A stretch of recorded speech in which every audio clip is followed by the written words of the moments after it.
शासन म्हणून तरी आमदाराला निमंत्रण दिलं जातं, पण या क्षणापर्यंत तरी मला निमंत्रण आलेलं नाही। मी जिल्हाधिकाऱ्यांनाही विनंती केली होती की अजून कसं काय निमंत्रण आलं नाही। कार्यकर्ते सोडून द्या, ही की कार्यकर्त्यांची सभा नाही आहे, शासकीय सभा आहे, त्यामुळे सर्व आमदारांना निमंत्रण कंपल्सरीच असतं, तो प्रोटोकॉल आहे। पण या क्षणापर्यंत तरी मला माननीय पंतप्रधानांच्या सभेचं निमंत्रण आलेलं नाही, त्यामुळे शासकीय कार्यक्रमाला मी उपस्थित राहू शकणार नाही। आणि आता निमंत्रणाला तर माझ्या पूर्वनियोजित कार्यक्रम ठरलेले आहे। नाही, विधानसभेसाठी म्हणूनच नाही, पण देशभरामध्ये मोदीजी अशा सभा घेत आहेत, प्रत्येक राज्यामध्ये सभा घेत आहेत, पण त्याचा शुभारंभ हा महाराष्ट्रापासून झालेला आहे। कारण आपल्या राज्यामध्ये जवळपास 16 लाख लखपती दिदी आहेत। देशामध्ये सगळ्यात जास्त चांगलं काम बचत गटाचं हे आपल्या राज्यामध्ये आहे।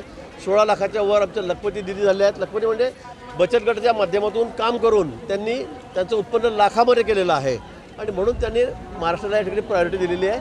निवडणुकीचा आणि मला वाटतं या कार्यक्रमाचा काही तसा संबंध नाही। या खडसेंच्या बाबतीमध्ये खडसेंना निमंत्रण मिळालेलं नाही असं त्यांचं म्हणणं आहे। चला धन्यवाद, चला धन्यवाद, चला धन्यवाद, चला।